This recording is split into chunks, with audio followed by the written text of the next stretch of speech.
যান বাবা। আপনি তো মায়ের মানভঞ্জন করেছেন বাবা, আমাদের কথা একটু ভাবুন, এবার আমাদের জন্য কিছু করুন বাবা।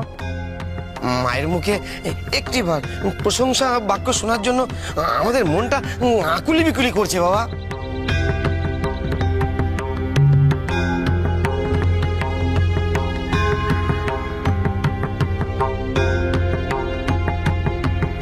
তথাস্তু।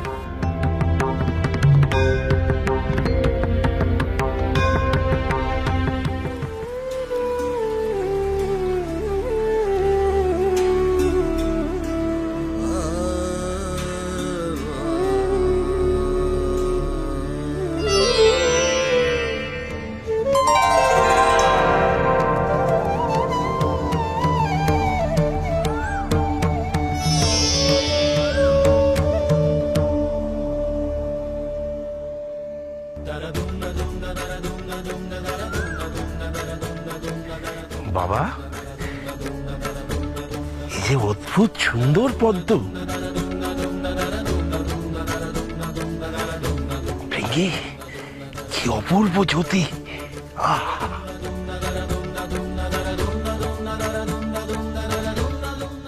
নন্দী, দেখ কেমন চোখ ধাঁধিয়ে যাচ্ছে। এই পদ্ম নিয়ে তোমরা তোমাদের মায়ের কাছে যাও, তার সমস্ত রাগ গলে জল হয়ে যাবে। মানস সরোবরের পদ্ম যে দেবীর সবচেয়ে প্রিয়। না, আমরা এক্ষুনি গিয়ে মাকে এই পদ্ম দেবো বাবা। আপনি আমাদের বাঁচালেন বাবা, আপনি আমাদের বিপদ ত্রাতা।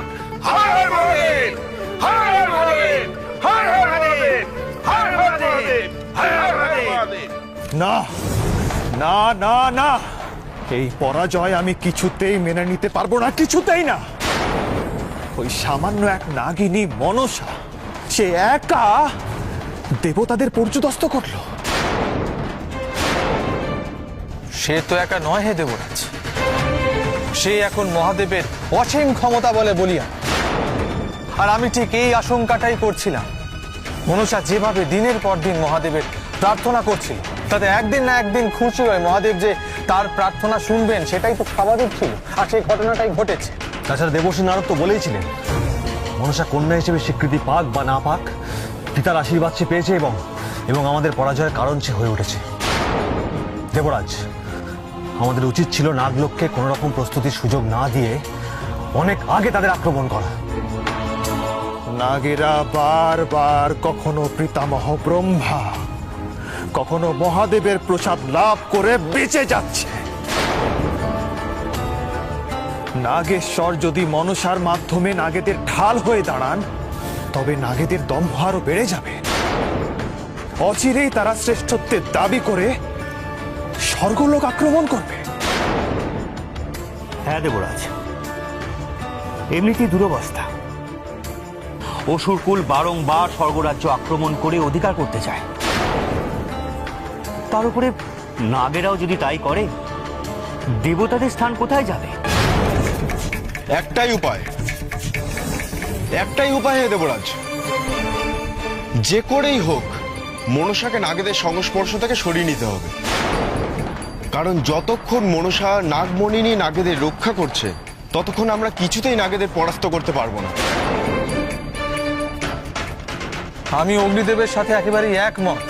আমাদের যেভাবেই হোক মনসাকে মহাদেবের থেকে দূরে সরানোর ব্যবস্থা করতেই হবে দেবরাজ। সেটাই ভাবছি পবনদেব, কি উপায় তা সম্ভব। শিব কন্যা মনসা, তাই বাসুকি তাকে ভগিনীর স্থান দিয়েছে, সরাসরি নয়। আমাদের অন্য কিছু পথ ভাবতে হবে। দেবরাজ, আমার মনে হয় আমাদের গোলকপতি বিষ্ণুদেবের শরণাপন্ন হওয়া উচিত। মহাদেব দেবতাদের বঞ্চিত করে নাগেদের সাহায্য করবেন, তাহলে আমরা দেবতারা কি স্বর্গচ্যুত হব? না, এর বিচার করতে হবে। তার বিচার করবে স্বয়ং বিষ্ণুদেব এবং পিতামহ ব্রহ্মাও। দেবতাদের প্রতি দেবাদিদেবের এরূপ পক্ষপাত দুষ্ট আচরণের বিধান আমরা এখনই চাইতে যাব। তারপর মনসাকে নাগলোক থেকে দূরে সরাবার উপায় ঠিকই বেরোবে।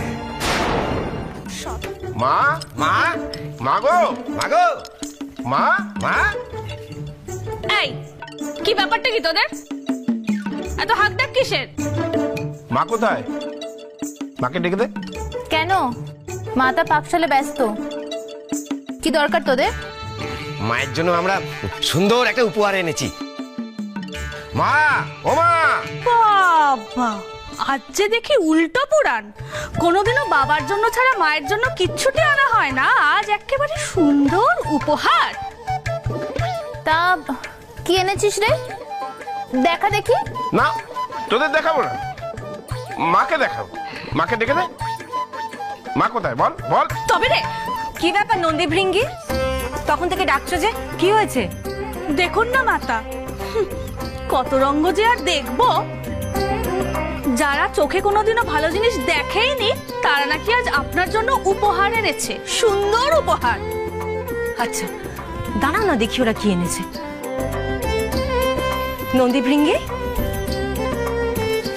দেখাও তো কি উপহার এনেছো।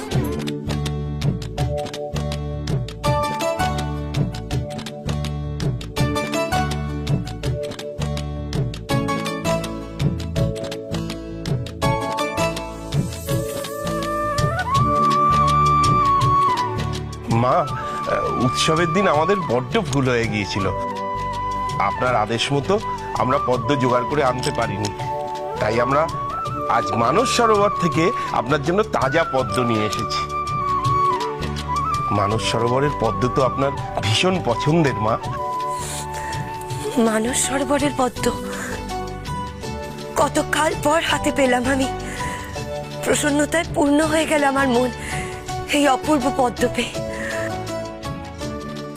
ভোলানাথ, এই মানস সরোবরে যে বহুবার তোমার সান্নিধ্য পেয়েছি, কাছে পেয়েছি তোমাকে, তোমার চরণ স্পর্শে সে যে আমার বড়ই আপন, বড়ই পবিত্র স্থান। মা বলছি কি, আপনি খুশি হয়েছেন তো? হ্যাঁ নন্দী ভৃঙ্গি, এবার আমি সত্যি আনন্দিত। তোমরা আমার মনের মতন উপহার আনতে পেরেছো। বলছি কি মা, আমাদের উপর আপনি আর রাগ করে নেই তো? বাহ, পিতার অনুচরেরা জানেন আপনি কিসে খুশি হন মাতা।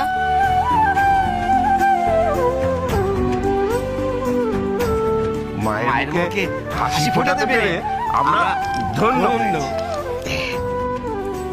কল্যাণ হোক তোমাদের, কল্যাণ হোক।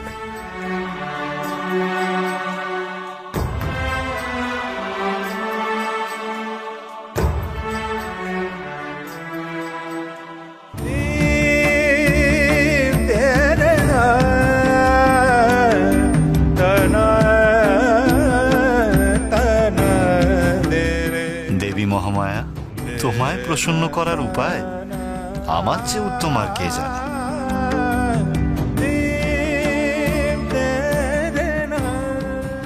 জয় মনসার জয়, জয় মনসার জয়। দাঁড়াও, মনসা জয়ধ্বনি দেয়া বন্ধ করো।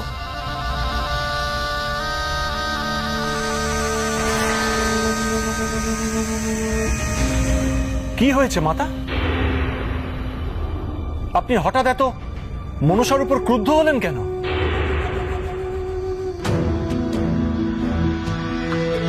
সরলমতি নাগেদের সঙ্গে কি খেলা খেলতে শুরু করেছো তুমি মনসা? এদের ভালো মনের সুযোগ নিয়ে এদের সঙ্গে প্রতারণা করছো, তুমি অভিনয় করছো। মাথা, এসব আপনি কি বলছেন? সাধু সাজার চেষ্টা করো না তুমি। তুমি অত্যন্ত ধূর্ত, ক্ষুরধার তোমার বুদ্ধি। তুমি আমাদের সমগ্র নাগলোকের ধ্বংস চেয়েছো। নিজেই দেবতাদের খেপিয়ে তুলে যুদ্ধ লাগিয়ে দিলে, আর তারপর নিজে ত্রাতার ভূমিকায় অবতীর্ণ হয়ে দেবতাদের পরাস্ত করলে। কি ভেবেছো তুমি? দেবতারা সহজে এই পরাজয় মেনে নেবে? দেবতারা কিন্তু তোমাকে এবং সমগ্র নাগকুলকে সাবধান করে দিয়ে গেছে। মাতা, মাতা, আপনি কেন দেবতাদের কথা এত উতলা হচ্ছেন? কেন আপনি ভগিনীকে এভাবে বলছেন মাতা? তাদের অভিসন্ধি পূরণ হয়নি বলে তারা আমাদের শাসিয়েছে। দেবতারা তীব্র রোষ নিয়ে ফিরে গেছে। সেই রোষের আগুনে সমগ্র নাগ লোককে জ্বালিয়ে পুড়িয়ে শেষ করে দেবে। তারা আবার নাগলোক আক্রমণ করবে। তখন কি হবে? হে পিতামহ ব্রহ্মা, হে বিষ্ণুদেব, আপনাদের তো সবই জানালাম, এবার আপনারাই বিচার করুন। কেন মহাদেব দেবতাদের পক্ষে না থেকে ওই নাগেদের ভরসা স্থল হয়ে উঠেছেন? কেনই বা তিনি ওই মনসাকে নাগমণি প্রদান করেছেন? হে দেবরাজ, যে কোনো দেবতারই প্রথম কর্তব্য হল শরণাগতকে আশ্রয় দেয়া, ভক্তের প্রার্থনাকে পূরণ করা। পদ্মাবতী শিব ভক্ত, সে মহেশ্বরের শরণ নিয়েছে এবং মহেশ্বর তার কর্তব্যই পালন করেছেন। তাছাড়া এই কথা আমাদের বিস্তৃত হলে চলবে না যে মনসা মহাদেবের ঔরস্যাত কন্যা। পুত্রীর সুরক্ষা পিতার সবচাইতে বড় দায়িত্ব। কিন্তু মহাদেব তো মনসাকে সে স্থান দেনই, তাকে কন্যারূপে মানতেই তিনি অস্বীকার করেছেন। তবুও তার প্রার্থনাই তিনি পূরণ করেছেন।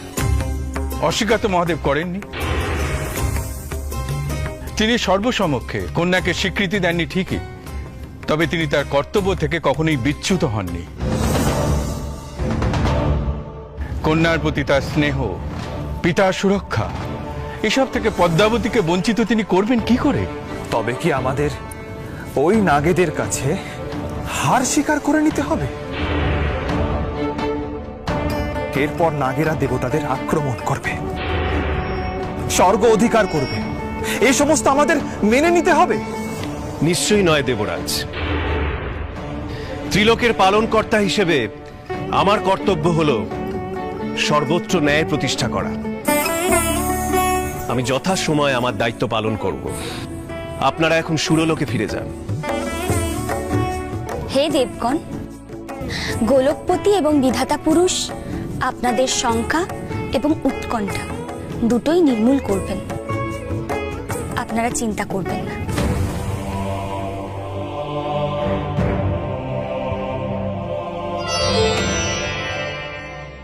পিতা, দেবগণের যে এহেন অসন্তোষ তীব্র হয়ে উঠবে তা আমি পূর্বেই জানতাম।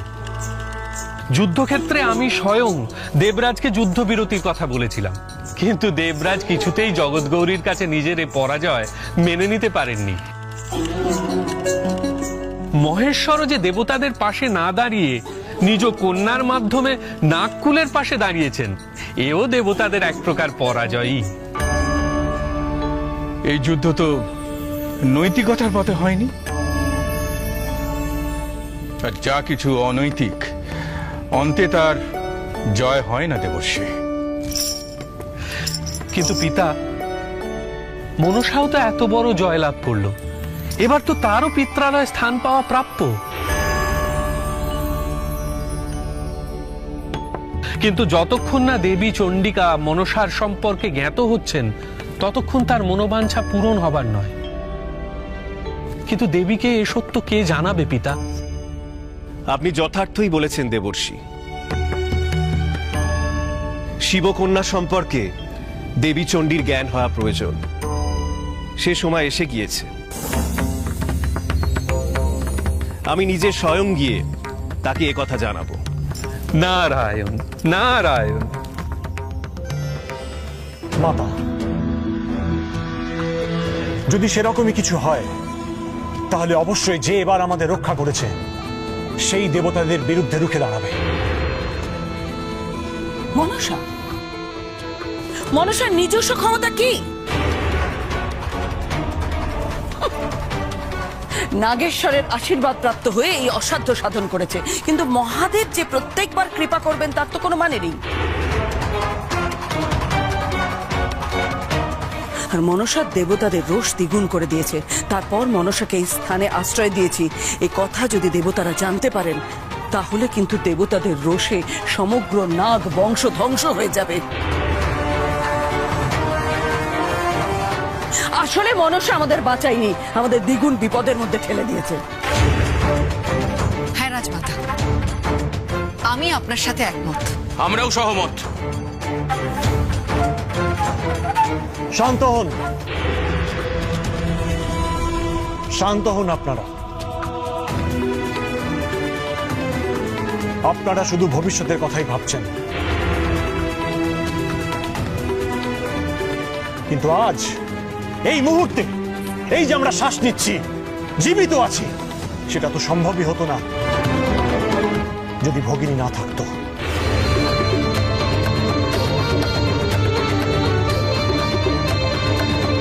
মাতা, বর্তমানকে অস্বীকার করে শুধুমাত্র ভবিষ্যতের সুরক্ষার কথা ভাবা কি আদৌ সমীচীন?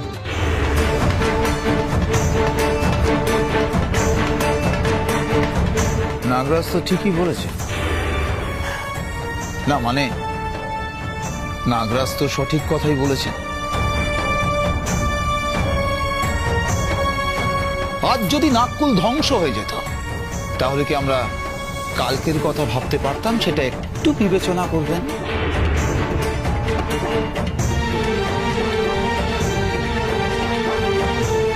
নাগেশ্বর মহাদেব আমাদের আরাধ্য, তাই আমরা নিশ্চয়ই কোনো অন্যায় করিনি যে তার কৃপা থেকে আমরা বঞ্চিত হব।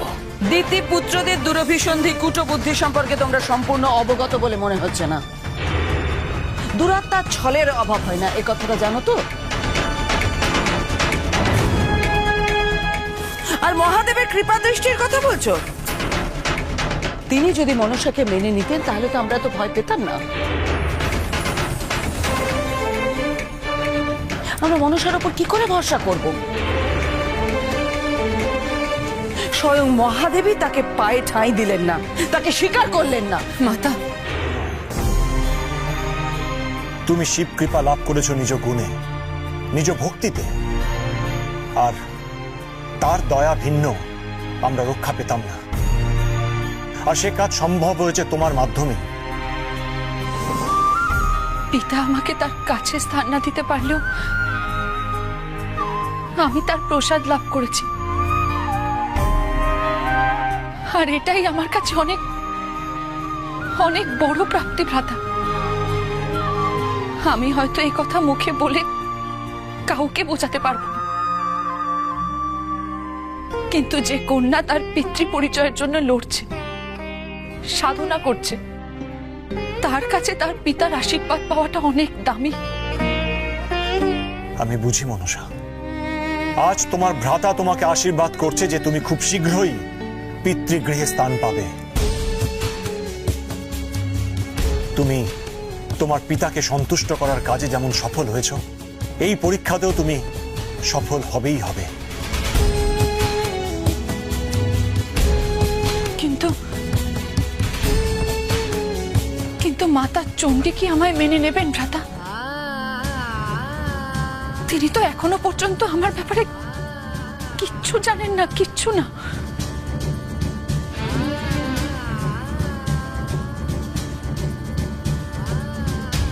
নিশ্চয়ই নেবেন ভগিনী, নিশ্চয়ই নেবেন। তিনি যে ত্রিভুবনের সকলের মাতা, ভক্ত মা ডেকে তার চরণে আশ্রয় পায়, আর তুমি তো শিব কন্যা। একটু ধৈর্য ধরো ভগিনী। কিন্তু ভ্রাতা ভ্রাতা পিতা যে বললেন মাতা আমার কথা জানলে রুষ্ট হবেন, আর তার রোষের কারণে ত্রিজগৎ সংকটের মুখে পড়বে। আমি বড় দ্বিধায় আছি ভ্রাতা, বড় শঙ্কায় আছি আমি। মহেশ্বর নিশ্চয়ই যথাসময়ে দেবী চণ্ডীকে তোমার কথা জানাবেন। তোমার এই বৃহৎ উদার পবিত্র মনের পরিচয় পেলে দেবীও নিশ্চয়ই তোমাকে দূরে সরিয়ে রাখতে পারবেন না। সন্তান স্নেহে তোমাকে কাছে টেনে নেবেন। মাতা কি কখনো তার সন্তানের উপর রুষ্ট হয়ে থাকতে পারেন?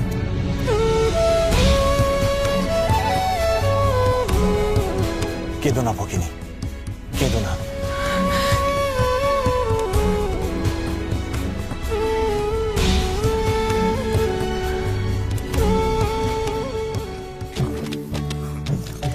বাচ্চারা সকলে ভালো করে পেট পুড়ে খাও, ইচ্ছে হলে আরো চেয়ে নাও। বেশি বেশি করে খাও, আরো বেশি বেশি করে। মাতার হাতের রান্নার স্বাদ বড়ই অপূর্ব। আমরা খুব তৃপ্তি করেই খাচ্ছি। ও যেমন পোলাও তেমনি পরমান্ন, আহা সব মাতার আশীর্বাদ। তোমরা খাও। জয়া বিজয়া, নন্দী বলছি কি, এই যাত্রায় না বাবার জন্য আমরা বেঁচে গেলাম। আর দেখ, মাকে সন্তুষ্ট করার পর এরকম ভোজ। পোলাও পরমান্ন নিয়ে এসো, দেখো সকলের পাত শূন্য হয়ে আসছে। ভালো করে খা। মাতা, ওদিকে যে খাদ্য সব শেষ। এই বকরাক্ষসগুলো যেভাবে উদরপূর্তি করছে, এত খাদ্য আসবে কোত্থেকে মাতা? ভাই, আমাদেরকে বকরাক্ষস বলছে রে? কি বলছো? এত রান্না সব শেষ? হ্যাঁ মাতা, আমাদের তো আর কিছু জুটবেই না। উপরন্তু এই রাক্ষসগুলো এত, ওদের জন্য কিছু অবশিষ্ট নেই। দেখেছেন মাতা, দেখেছেন আমাদের রাক্ষস বকরাক্ষস যা তা বলছে। এইসব ভালো মন্দ খাবার কি রোজ রোজ জোটে মাতা? দুটো পেট পুড়ে খাবো তারও জো নেই, ওদের কোটা শুনতে হবে। খুব খারাপ। নন্দী ভৃঙ্গি, থামো থামো তোমরা। না জয়া বিজয়া, আমি মহেশ্বরের অনুচরদের আজ ভোজনের জন্য বলেছিলাম, তাদের এতটুকু অভুক্ত রাখতে পারবো না আমি। মাতা, মাতা, বাবাও তো এক্ষুনি ক্ষুধার্ত অবস্থায় ফিরবেন, তাকেই বা কি খেতে দেবেন? তাই তো, মহেশ্বরের ফেরার সময় হয়েছে। চলো হেসেলে যাই, কিছু একটা ব্যবস্থা করতে হবে। এসো তোমরা।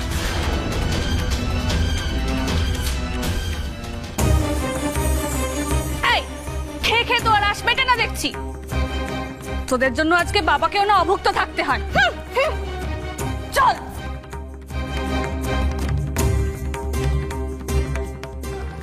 আমরা কি স্বর্গলোকে ব্রাত্য হয়ে পড়ছি?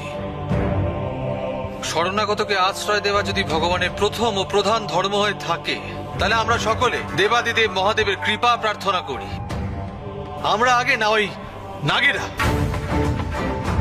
তারা মহাদেবের কৃপা দৃষ্টি লাভ করবেন, আর আমরা?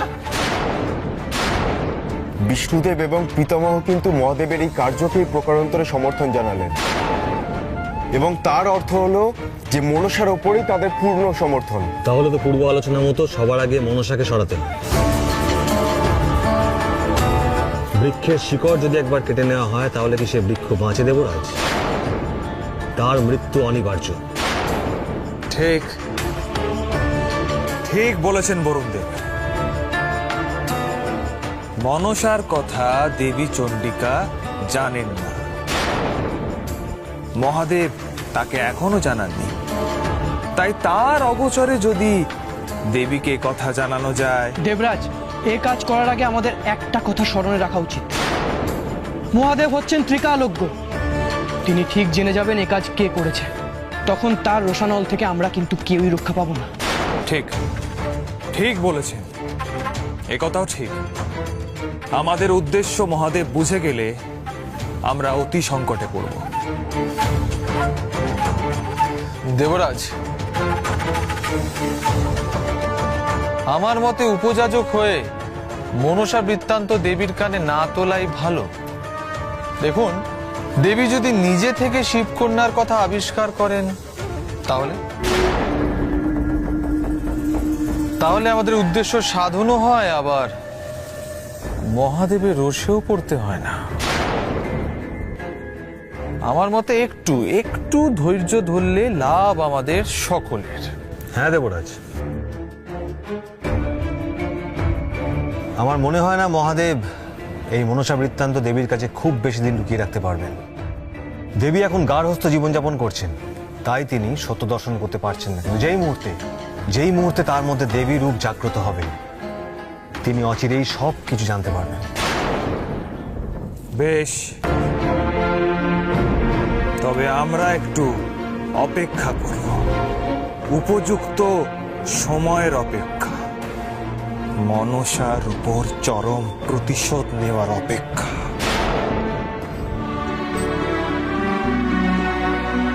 পিতার পুজোর সময় হয়ে গেছে, যাই উদ্যান থেকে আকাশ ফুল, ধুতুরো ফুল, বেলপাতা সংগ্রহ করে আনি।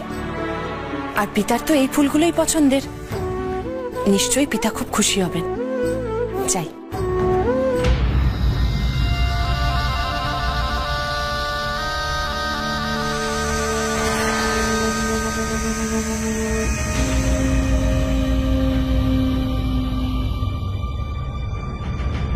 ভালোই তো, নাগরাজের প্রাসাদে স্থান পেয়ে গেলে। এই প্রাসাদকে তো নিজের ঘর বাড়ি বানিয়ে ফেলেছো। কিন্তু যে যুদ্ধ থেকে তুমি নাগেদেরকে বাঁচানোর কৃতিত্ব নিতে চাইছো, সেই যুদ্ধ তোমার কারণেই হয়েছে। তুমি যদি অগ্নিদেবকে আক্রমণ করার স্পর্ধা না দেখাতে, তাহলে আজকে এই পরিস্থিতিরই সম্মুখীন হতে হতো না আমাদের। তাই যুদ্ধ থামানোর কৃতিত্ব নয়, যুদ্ধ বাঁধানোর কারণ তুমি। আমি কোনো কৃতিত্বই চাই না হে তক্ষকনাগ। হ্যাঁ, যুদ্ধের কারণ আমি হতে পারি, আর সেই জন্যই আমি আমার সাধ্য মতন পিতা নাগেশ্বরের কৃপায় শুধুমাত্র আমার নাগ ভ্রাতা নাগ ভগিনীদের রক্ষাই করতে চেয়েছি। আমার লক্ষ্য একটাই ছিল, আমার কারণে যেন নাগেদের শাস্তি না পেতে হয়। আর এই পুরো ঘটনার ফলে অগ্নিদেবের আমার উপর রোষ ছাড়াও আরো কিছু অনাকাঙ্ক্ষিত ঘটনা আমার চোখের সামনে চলে এসেছে। কোন ঘটনার কথা বলছো তুমি? স্বয়ং দেবরাজ নাগেদের ঐক্যবদ্ধতা ভেঙে ভ্রাতা বাসুকীর বিরোধিতা করতে বলেছেন আপনাকে, আর আপনি তাতে কোনো আপত্তিও জানাননি। হ্যাঁ মিত্র, তোমার মতো বীরেরই নাগলোক শাসন করা শোভা পায়। তুমি যদি আমাদের সাহায্য করো, তবে তুমি হবে নাগরাজ। আর এই কথা এখনো নাগেরাও জানে না। তোমার এত বড় দুঃসাহস যে তুমি গোপনে আমাদের কথা শুনেছো? অপরের সাহস বিচার করার আগে আপনি নিজের কথা ভাবুন হে তক্ষকনাগ। আপনার মধ্যে যা উচ্চাকাঙ্ক্ষা রয়েছে, যে পরিমাণ হিংসের বিষ লুকিয়ে রয়েছে, তাতে কিন্তু সেই বিষই একদিন আমাদের নিজেদেরকে শেষ করে দিতে পারে। তাই মাতা কদ্রু বারবার নাগেদের সঙ্গে মিলেমিশে একত্রে থাকার সুশিক্ষা দিয়েছেন, যাতে আমাদের নিজেদের বিষই আমাদের নিজেদের ধ্বংসের কারণ না হয়ে দাঁড়ায়। আর আজ সেই একতার শক্তি ভাঙনের পথে, অথচ এ কথা কেউ জানে না। ও, তুমি আমাকে ভয় দেখাচ্ছ? তুমি আমাকে শাসাচ্ছ কথা সবাইকে জানিয়ে দেবে বলে? না, এমন মানসিকতা আমি পোষণ করি না। আমি চাই না এই ঘটনা জানার পর মাতা কদ্রু কষ্ট পান, ভ্রাতা বাসুকী কষ্ট পান, নাগ সাম্রাজ্যের ভাঙন ধরুন। তাই আপনার মধ্যে যে হিংসের বিষ রয়েছে তা আপনি সংবরণ করুন। তুমি নিজেকে কি মনে করছো মনসা? নাগেশ্বরী মনে করছো নিজেকে? নিজের সীমার মধ্যে থাকো। মাতা কদ্রু কোনোদিন তোমাকে মেনে নেননি আর নেবেনও না, কারণ মাতা কদ্রু আর আমি দুজনেই ভালো করে তোমার এই পরোপকারী রূপের আড়ালে ছলনাময় রূপটা ভালো করেছি। আপনি আমাকে ভুল বুঝছেন তক্ষক। আমি কারোর সাথে কোনো ছলনা করি না, আর পরোপকারী রূপ দেখিয়ে বিশেষ কোনো সুবিধা লাভ করার বাসনাও আমি রাখি না। কিন্তু আপনি যদি নিজেকে সংবরণ না করেন, তাহলে কিন্তু নাগলোকের অনিষ্ট অনিবার্য।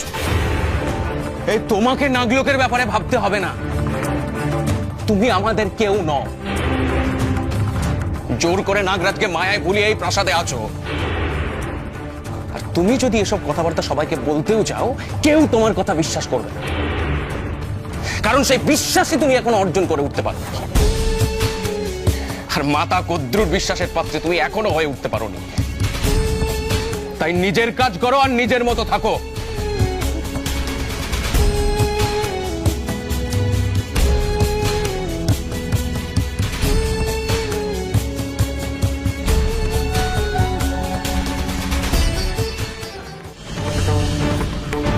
সমস্ত খাদ্যই তো শেষ হয়েছে, এক কণা খাদ্য অবশিষ্ট নেই। নিজেদেরটুকু থাকলেও না হয় মহেশ্বরকে দিতে পারতাম। এই জন্য মাতা তখন থেকে বলছিলাম, ওরা সব এত খেয়েছে যে কোথাও আর এক কোণা চাল পর্যন্ত নেই। রাক্ষস বলবো না তো কি বলবো বলুন তো এদের?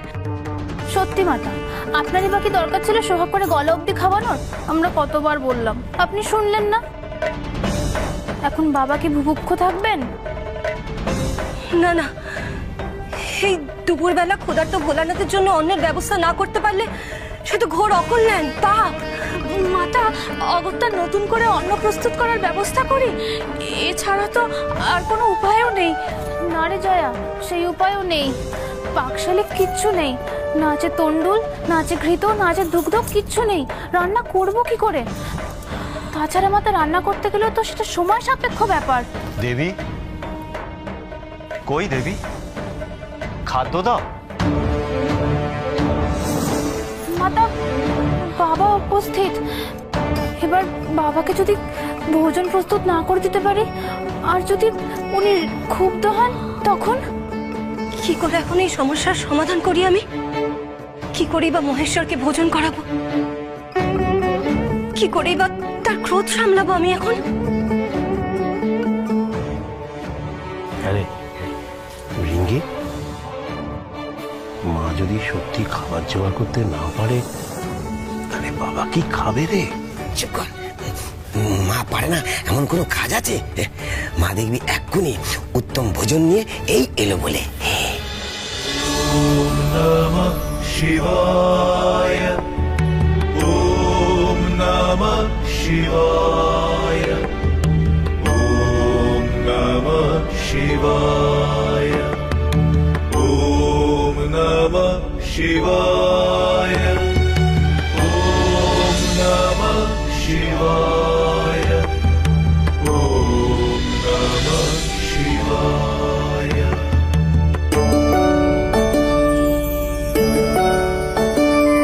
पशूनां पतिं पापनाशं परेशं गजेन्द्रस्य कीर्तिं वसानं वरेण्यम्।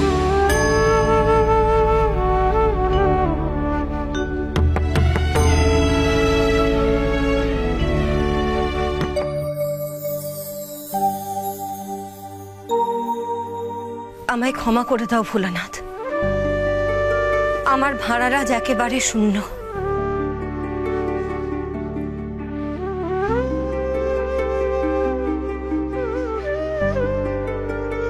আমি আপনাকে অন্নদানে অক্ষম ভোলানাথ, অক্ষম আমি।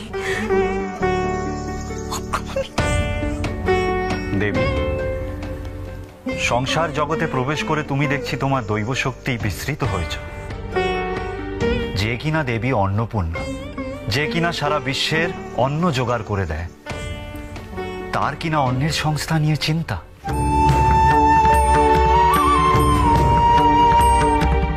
কাশীঘাটে তুমি আমাকে আর আমার অনুচর বর্গদের ভিক্ষাপাত্র পূর্ণ করেছিলে।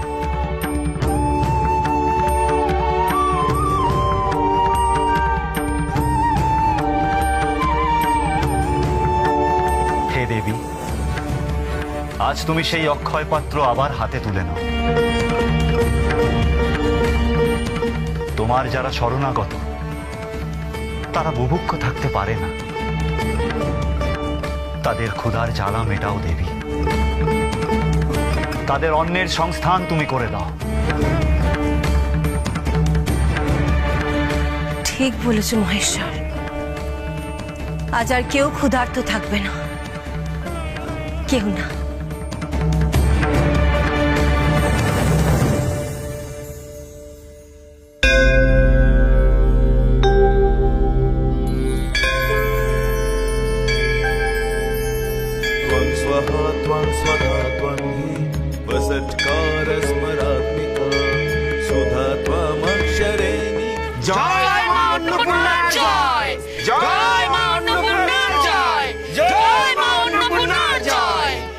সকলেই পরমান্ন পাবে। যে আমার শরণ নেবে সে অভুক্ত থাকবে না, সকলের ক্ষুধা নিবৃত্তি হবে। দেবী মহামায়ার লীলা যে অন্তহীন। কখনো তিনি চণ্ডী রূপে সংসারে মত্ত, কখনো অক্ষয় পাত্র হাতে অন্নদায়িনী মাতা। পিতা,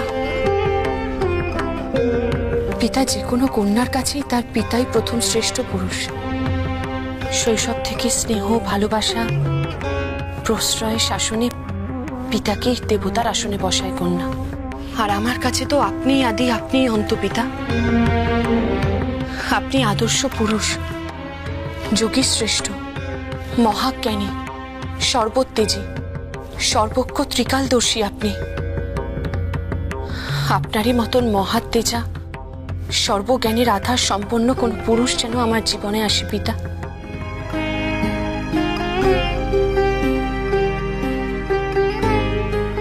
মাতার বিষয়ে যদি তোমার মন অশান্ত হয়ে থাকে তাহলে আমি তোমাকে আশ্বস্ত করতে পারি ভগিনী, একদিন না একদিন মাতা ঠিকই উপলব্ধি করবেন যে তুমি নাগেদের কতটা ভালোবাসো। তোমার অন্তরের অনুভূতি একদিন তাকে ঠিক স্পর্শ করবে, সেদিন সব ঠিক হয়ে যাবে। আর সেদিনই তুমি নাগ মাতার প্রিয় পাত্রী হয়ে উঠবে ভগিনী। ভ্রাতা, ভ্রাতা, আমাকে নিয়ে অনেকেরই সমস্যা। সে দেবতারা হোক, নাগমাতা হোক, আর যেই হোক, আমি সবার রোষের ক্ষোভের কারণ ভ্রাতা। আপনি বলতে পারেন নাগমাতা আমাকে ঠিক কেন পছন্দ করেন না? এই নাগলোকে আসাটা কি আমার অপরাধ? না ভগিনী, এতে তোমার কোনো অপরাধ নেই, তোমার কোনো দোষ নেই। যদিও আমি তোমাকে এই কথাটা বলবো ভাবছিলাম যে মাতা কদ্রুর আশঙ্কার প্রধান কারণ হলো দেবতাদের হিংসা, দেশ।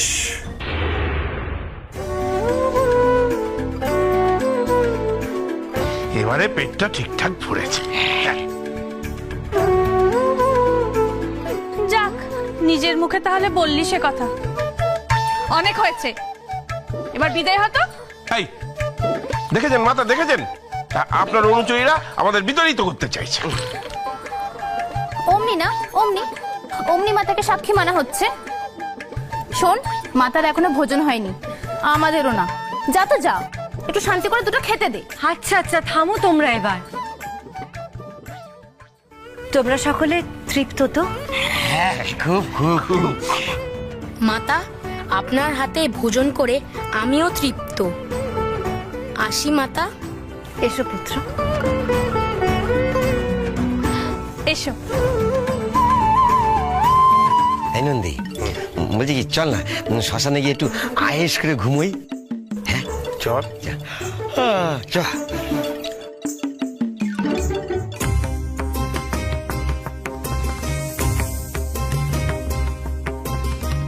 এখন কি মনসার কথা দেবীকে জানাবো? মহামায়ার মন তো প্রসন্ন, পরিস্থিতিও অনুকূল। কি ভাবছো মহেশ্বর? আজ তোমায় ভোজন করিয়ে, সকলকে ভোজন করিয়ে পরিতৃপ্ত করে আমি প্রসন্ন, মন ভরে গেছে আমার। তোমার অন্নপূর্ণা রূপে আমি বড়ই মুগ্ধ দেবী। মনে পড়ে গেল সেই প্রথমবার এই রূপে তুমি যখন ত্রিভুবনকে রক্ষা করলে। হয়তো তখন বাকযুদ্ধে আমি তোমার কাছে পরাজিত হয়েছিলাম, কিন্তু তোমার এই মাতৃরূপ আমাকে বড়ই মুগ্ধ করেছিল দেবী। তোমার সৌন্দর্য যে অতুলনীয় দেবী। মাঝে মাঝে আমায় বড়ই লজ্জায় ফেলে দাও ভোলানাথ।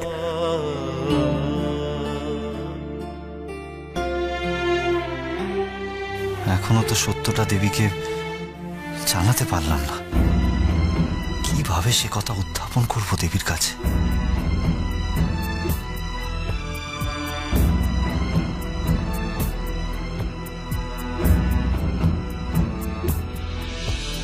দেবতারা কেন এরূপ হিংসা করেন নাগেদের? তাহলে শোনো, আমাদের পিতা মহামুনি কাশ্যপের 4 স্ত্রী, দিতি, অদিতি, মাতা কদ্রু ও বিনতা। দিতি, অদিতি, মাতা কদ্রু থেকেই জন্ম নিয়েছে দেব, অসুর এবং নাগেরা। দেবতা, অসুরকুল এবং নাগ বংশ সকলেই ভ্রাতা, একই পিতার সন্তান সকলে। ভগিনী, একদিন তোমাকে পিতার আশ্রমে নিয়ে যাব। আমি নিশ্চয়ই যাব ভ্রাতা, কিন্তু একটা কথা আমার কিছুতেই বোধগম্য হচ্ছে না। আপনারা সবাই মিলেমিশে ভাতৃবন্ধনে আবদ্ধ হলে এত হিংসে, এত বিদ্বেষ, এত রেষারেষি কিসের জন্য? কি কারণে এত শত্রুতা ভ্রাতা? দেবতারা চিরকাল নিজেদেরকে ত্রিকাল শ্রেষ্ঠ হিসেবে প্রমাণ করতে চান। তারাই হিংসার বশবর্তী হয়ে চক্রান্ত করে আমাদেরকে বেঁধে দিয়েছেন এই পাতালে, এই নাগলোকে।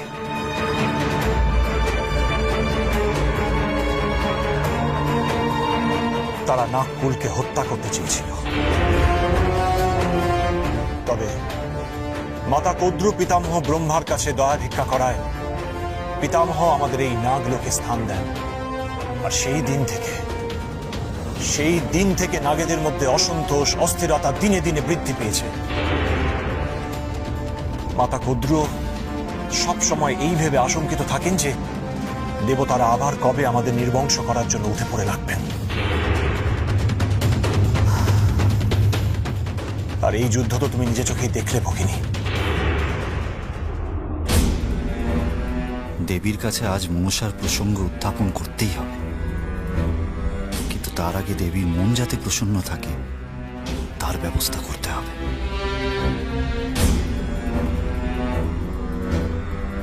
এসো দেবী, তোমারই প্রতীক্ষা করছিলাম। আসন গ্রহণ করো। জানো দেবী, আজ আমাদের বিবাহ পূর্বের কথা বড়ই মনে হচ্ছে। তোমার মনে আছে আমার ভস্মাবৃত বেশ দেখে মাতা মেনকা ও গিরিরাজ হিমালয় কিভাবে বিহল হয়ে পড়েছিলেন? বড়ই ক্ষুধা অনুভব করছি, মাতাকে বলি উত্তম ভোজন করাতে। আর তুমি?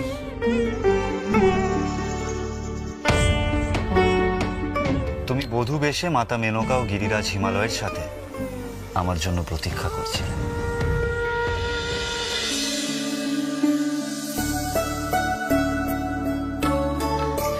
কন্যা পার্বতী, কোথায় আমাদের জামাতা? আমার যা তর্স হয়েছে না।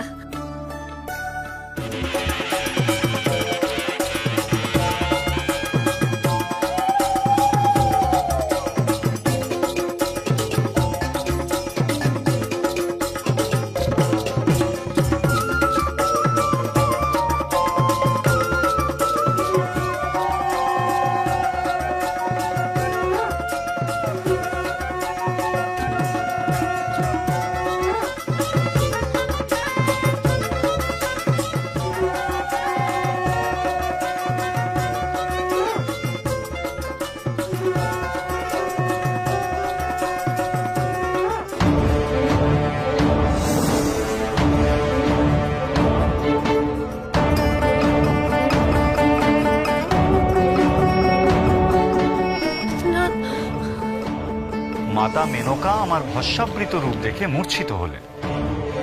তারপর চেতনা ফিরতে তোমাকে তীব্র ভর্ৎসনা করলেন।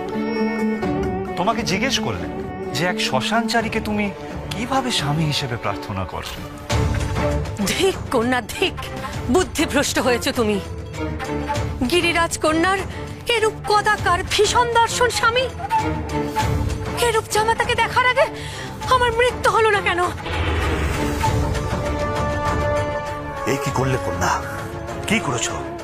কেন এই অযোগ্য স্বামী নির্বাচন করলে? তুমি কেন করলে? তুমি সে সময় দৃঢ় কণ্ঠে জানিয়েছিলে বিবাহ করলে একমাত্র আমাকেই করবে তুমি। তোমার জীবনে সত্য, সুন্দর, ভূত, ভবিষ্যৎ সর্বস্ব হলাম আমি। মুগ্ধ হয়েছিলাম তোমার প্রেমাতিশয্যে।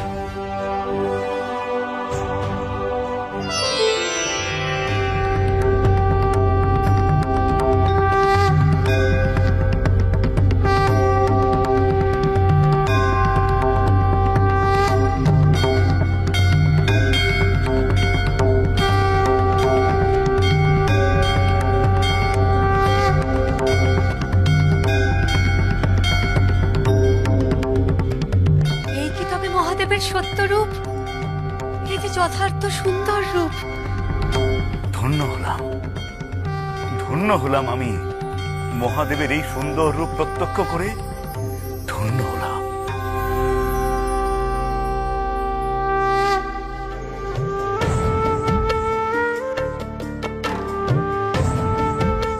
পিতা, পিতা, আমি তো আপনার সেই সুন্দর মূর্তি কখনো দেখিনি। আপনি একবার সেই রূপ প্রত্যক্ষ করাবেন আমাকে? অবশ্য পুত্র, তোমার মাতাও সেই রূপ দেখতে আগ্রহী, আমি জানি।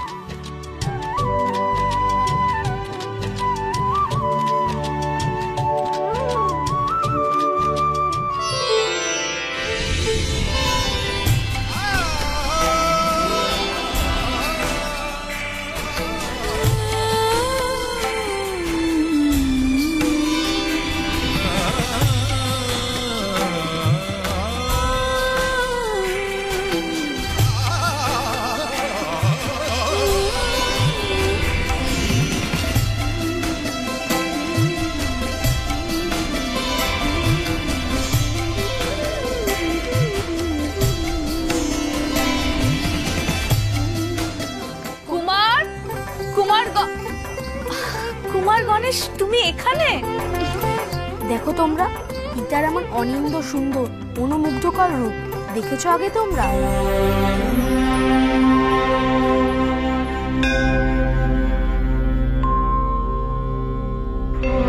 হ্যাঁ কুমার, আমরা দেখেছি। বাবা আর মায়ের বিবাহের সমস্ত ঘটনারই সাক্ষী আমরা। মহাদেবকে আবার এই সুন্দর রূপে দেখে আমরা ধন্য।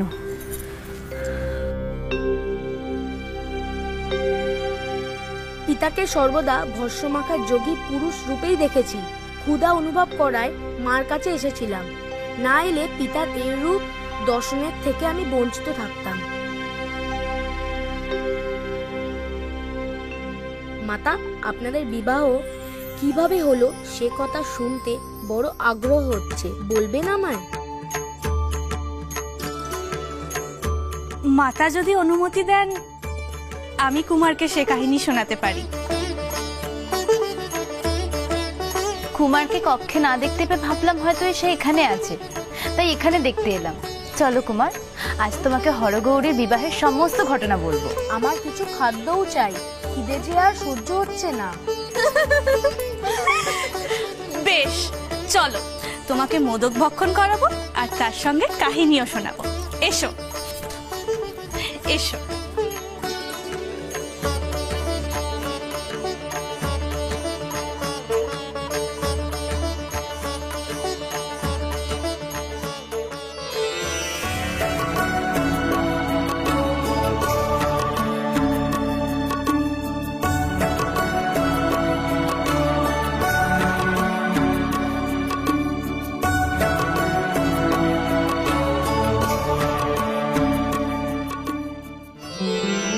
নারায়ণ নারায়ণ। প্রণাম পিতা, প্রণাম মাতা। বলুন নারদ, মনে হচ্ছে কোনো বিশেষ কারণে আপনার আগমন? পিতা, আমার মনে এক অদ্ভুত প্রশ্নের উদয় হয়েছে, তার উত্তর জানার জন্যই আপনার এবং প্রভুর কাছে এলাম। তাহলে তো গোলকপতিকে স্মরণ করতে হয়। হে পদ্মনাভ, আবির্ভূত হন। হে হংসবাহন, বলুন আমায় কেন স্মরণ করলেন? প্রভু, আপনার এবং পিতার কাছে আমার এক প্রশ্ন আছে। প্রভু, দেবী চণ্ডী মহাদেবের অর্ধাঙ্গিনী, তিনি স্বয়ং জগজ্জননী, পরমা প্রকৃতি মহামায়া। ত্রিভুবনের কোনো কিছুই তাঁর অজানা থাকার নয়, তবে কেন মনসার অস্তিত্ব আজও তার অজানা? দেবী চণ্ডিকা এখন মর্তে সংসার লীলায় মত্ত। তিনি তার জ্ঞান চক্ষু বন্ধ করে রেখেছেন। একজন সাধারণ রমণীর মতো হিংসা, ক্রোধ, অভিমান, অনুরাগের বশবর্তী হয়েছেন তিনি। বিশ্বনাথের ঘরণী হয়ে স্বামী পুত্র নিয়ে গার্হস্থ্য জীবন পালন করছেন তিনি। তাই তো তিনি শিবকন্যার ব্যাপারে অজ্ঞাত। যতক্ষণ পর্যন্ত দেবীর জ্ঞান চক্ষু উন্মীলিত না হচ্ছে ততক্ষণ পর্যন্ত এসব ঘটনাই দেবীর অজানা থাকবে। কবে তার জ্ঞান চক্ষুর উন্মিলন হবে প্রভু? মাতা পুত্রের মিলন কবে হবে তা জানার জন্য আমি বড়ই অধীর হয়ে আছি। অধীর হয়েও না দেবর্ষি। পদ্মাবতীর জন্মের সময় থেকেই ত্রিভুবনের সকলের ন্যায় তার বিধিলিপিও সুনির্দিষ্টভাবে লিখে রেখেছেন বিধাতা পুরুষ ব্রহ্মা। উপযুক্ত সময় তার জীবনে সে সবই ঘটবে। দেবী মহাদেবের ব্যাপারে খুবই স্পর্শকাতর। দেবীর দৈবীরূপ তখনই বেরিয়ে আসে যখন তিনি মহাদেবের ব্যাপারে কোনো রকম কোনো সন্দেহজনক কিছু দেখেন। হয়তো মনসার অস্তিত্বের ব্যাপারেও এমন কিছু ঘটতে পারে। এখন তবে দেবীর গার্হস্থ রূপ থেকে দেবী রূপে প্রকাশিত হওয়া, জ্ঞান চক্ষুর উন্মিলন হওয়া এবং মনসা সম্পর্কে জ্ঞাত হওয়ার জন্য অপেক্ষা করতে হবে, তাই তো? যথার্থই বলেছেন দেবর্ষি। তবে মহাদেবও কিন্তু দেবীকে সত্যটা জানানোর প্রচেষ্টায় রয়েছে। মনসার জীবনে এর পর কি ঘটতে চলেছে, কিভাবেই বা হতে চলেছে মাতা পুত্রীর সাক্ষাৎ, তার জন্য তবে আমাদের অপেক্ষা করতে হবে। নারায়ণ নারায়ণ। দেবতাদের বিরূপ মনোভাবের ফলে আমাদের মতো অসুরেরাও যথেষ্ট অসন্তুষ্ট। নাগেদের মতো তারাও, তাদের মধ্যে অসন্তোষ চরম। অদিতি পুত্র অসুরেরা চেষ্টা করছে মহাদেব এবং পিতামহ ব্রহ্মার কৃপা লাভ করতে কঠিন তপস্যা দ্বারা, আর তারপর তারা দেবলোক অধিকার করে দেবরাজের দম্ভ নির্মূল করতে চায়। কারণ সত্যই তারা অধিক বলবান হওয়া সত্ত্বেও তাদেরকে দেবতাদের অধীনস্থ হতে হয়েছে। তাই মহাদেব এবং পিতামহ ব্রহ্মার আশীর্বাদ পেলে তারা আরো শক্তিশালী, বীর শ্রেষ্ঠ হয়ে উঠবে, আর তারপর যুদ্ধ করে খুব সহজেই দেবতাদের পরাজিত করতে পারবে। কোনোভাবে কি নিজেদের মধ্যেকার হিংসা বিদ্বেষকে আমরা দূরীভূত করতে পারি না ভ্রাতা? আমরা তো বিষ ধারণ করার শক্তি রাখি, তাহলে এই হিংসা হানাহানির বিষ কি আমরা শুষে নিতে পারি না? ভাই ভাই একত্রে মিলে বসবাস করা কি একান্তই অসম্ভব? জানি না ভগিনী, জানি না। এর উত্তর আমার কাছেও নেই। আমরা তো কোন রকম বৈরিতা চাই না, কিন্তু একতরফা ভ্রাতৃত্ব বোধ তো দেখানো সম্ভব নয়। আমাদের উপর যদি আক্রমণ হয় তাহলে প্রতি আক্রমণ যদি আমরা না করি তাহলে তো ধ্বংস হয়ে যাব। আত্মরক্ষার্থে নাগেদের মনে বৈরিতা বোধ দিনে দিনে বাড়ছে।